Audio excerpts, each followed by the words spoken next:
Olá, sejam bem-vindos ao Amigos Cast, o podcast da Associação dos Amigos do HC, em parceria com o Hospital de Clínicas da Universidade Federal do Paraná.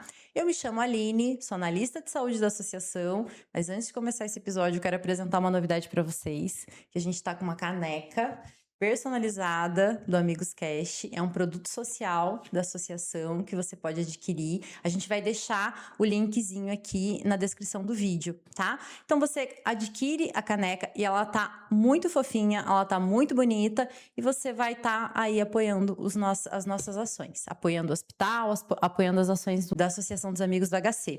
Então agora a gente vai para o nosso episódio, a gente vai continuar falando, aproveitando que mês de julho a gente fala sobre a prevenção das hepatites, que a gente está falando, a gente trouxe aqui no nosso outro episódio a doutora Mônica Gomes, que é infectologista, professora de infectologia na UFPR e atua no Hospital de Clínicas, e ela trouxe informações muito importantes para a gente sobre uma pesquisa sobre o tratamento da hepatite B.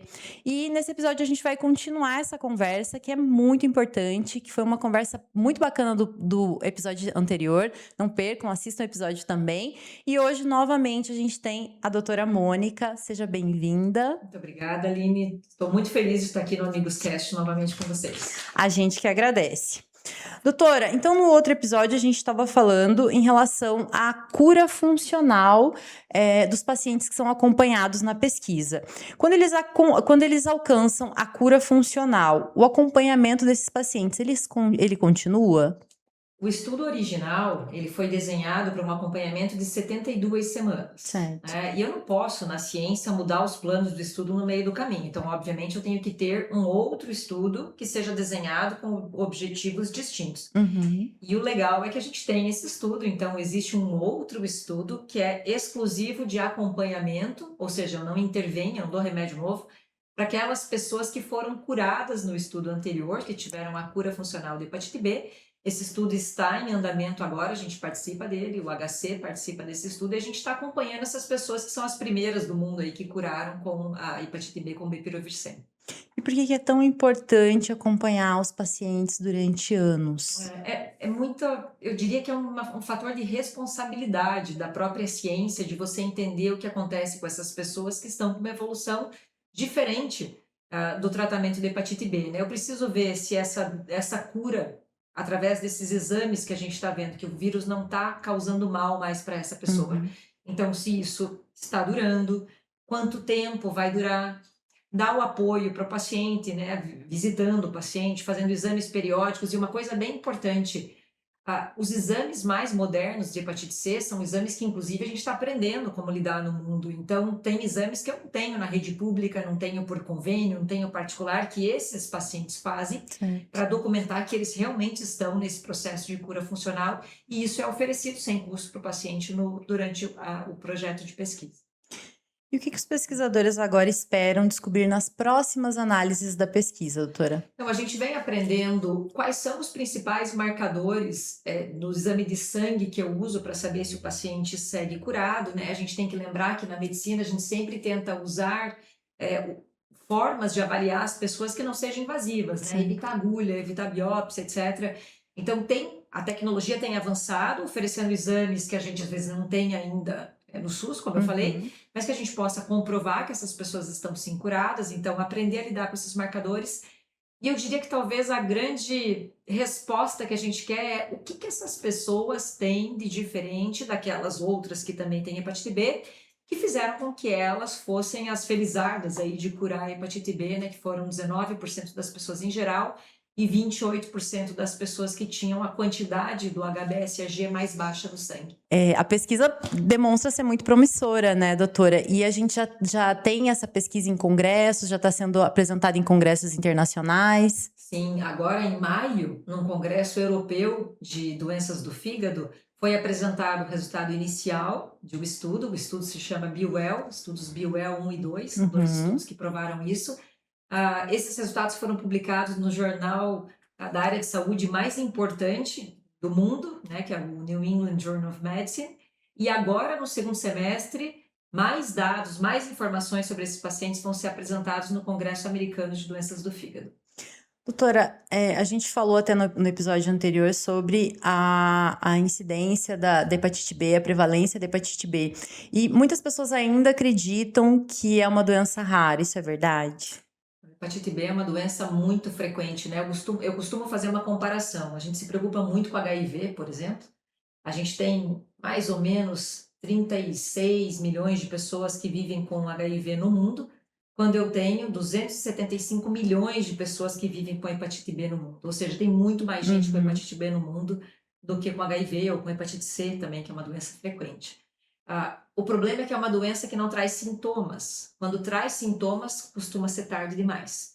Então, eu só tenho certeza do meu número quando eu faço exames de todo mundo. Então, pior que isso é a gente saber que tem uma série de pessoas que têm uhum, hepatite B no mundo, no Brasil, no Paraná, em Curitiba, uhum, que não sabem que têm hepatite B. E não estão tendo oportunidade de tratar a hepatite B porque não fizeram teste. tá.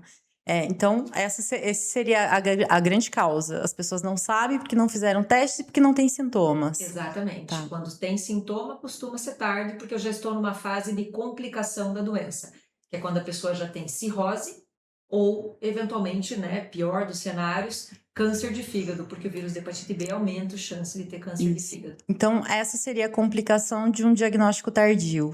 Exatamente, seria descobrir já com cirrose. E uma coisa que eu queria lembrar é que hoje a gente vive um outro problema de saúde no mundo, e que virou inclusive um problema de saúde pública, que é a obesidade.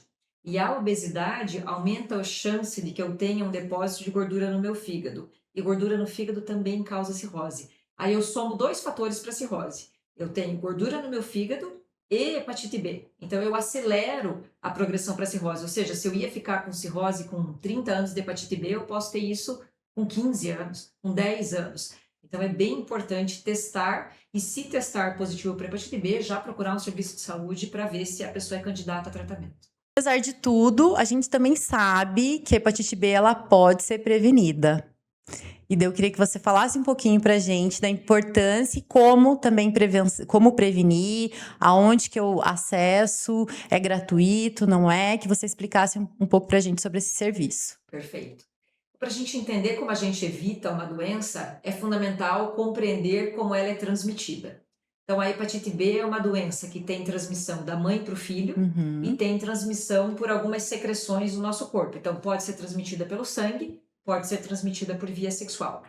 A hepatite B, para a transmissão sexual, o que a gente pode fazer é usar algum método de prevenção de barreira, como, por exemplo, preservativo, evita a transmissão sexual. A transmissão por sangue, já existe toda uma rede de cuidado, né, no mundo para a gente evitar a transmissão por sangue, então não precisa ter medo de transfusão sanguínea, né? Acho que é importante a gente lembrar, porque afinal os hospitais, as clínicas tomam um monte de cuidado para evitar esse tipo de transmissão, e eu, como pessoa, o que tenho que fazer é não dividir nenhum objeto cortante com outra pessoa, né? E talvez aqui a grande lembrança sejam os cortadores de unha, os alicates de unha, né? Os estabelecimentos comerciais sabem que tem que fazer uhum, a limpeza, né, e a troca desse produto, né, dos alicates adequadamente, mas não me custa nada ter o meu e eu levar no uhum. salão, eu cuidar, né? Eu acho que isso Cautela, é né? uma cautela necessária para todos nós. Então, sabendo como transmite, eu evito de forma comportamental essa transmissão, mas a boa notícia, como você falou, é que eu não preciso depender só disso. Eu tenho Uhum. vacinas. Então, hepatite B e hepatite A são as duas hepatites preveníveis por vacina. As vacinas estão disponíveis no SUS. A da hepatite B para todas as pessoas, a da hepatite A, por enquanto, no SUS para alguns grupos, mas também pode ser feita na rede privada. E lembrando que existe a transmissão da mãe para o filho da hepatite B, é muito importante que as mães façam pré-natal para saber se eu sou uma pessoa que vive com hepatite B enquanto eu estou grávida, porque durante a gestação a gente pode oferecer estratégias de prevenção.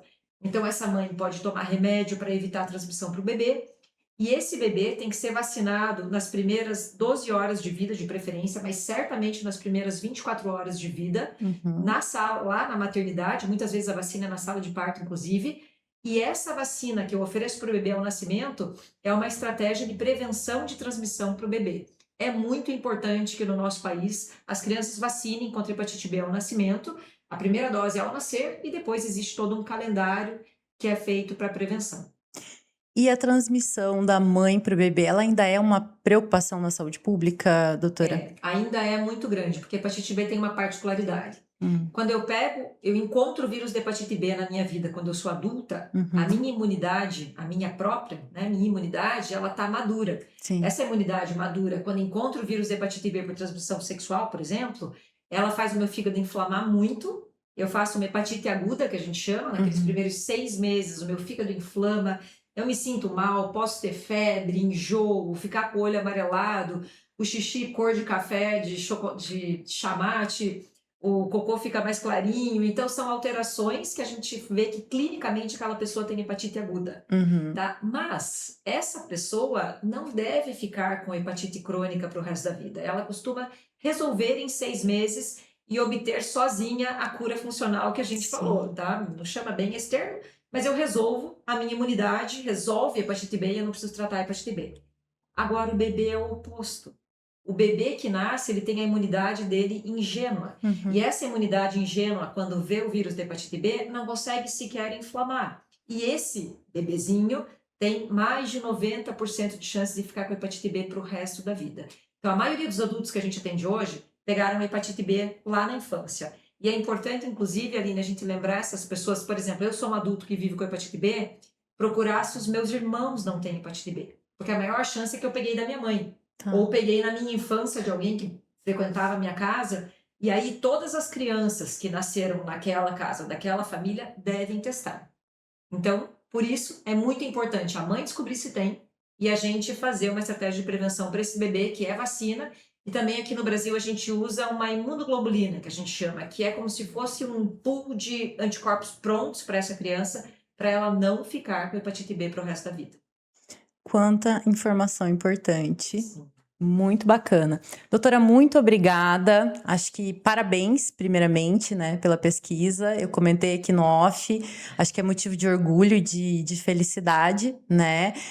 Dá para ver todo o seu engajamento, inclusive como uma defensora do SUS, né? O seu entendimento sobre saúde pública e na torcida aqui, né, para que a gente alcance os melhores resultados, para que a gente apresente essa pesquisa e que as pessoas tenham acesso ao tratamento o quanto antes. A gente sabe que demora, né? Que é um processo que nem sempre é rápido, mas que bom, né? A gente vê aqui no Hospital de Clínicas, os profissionais, e para mim também é uma honra hoje estar podendo falar com você. Muito obrigada, Aline. Eu costumo finalizar só falando sobre pesquisa. Uma frase que eu gosto muito é que existem vários atores envolvidos no processo de pesquisa, né? Não é uma pessoa, não é o pesquisador. Claro. Vai muito além disso. Se tem um grupo que eu queria agradecer nas pesquisas clínicas, são os voluntários. Cada vez que a gente assina um termo de consentimento, que o voluntário vai lá e fala, ai meu Deus, será que é seguro isso? Será que vai dar certo eu participar? E o mais legal é que ele entra na pesquisa sabendo que talvez ele não seja beneficiado, mas ele beneficia o mundo através da pesquisa. Então eu queria agradecer particularmente os voluntários que participaram de qualquer pesquisa clínica, mas especial da nossa, o apoio da administração do HC, da universidade, o apoio dos amigos do HC e de toda a sociedade para que a gente possa seguir evoluindo para o bem comum. Então, obrigada pela oportunidade. A gente que agradece. Se você gostou desse episódio, curta, comente, compartilhe, nos acompanhe nas redes sociais. Até o nosso próximo episódio.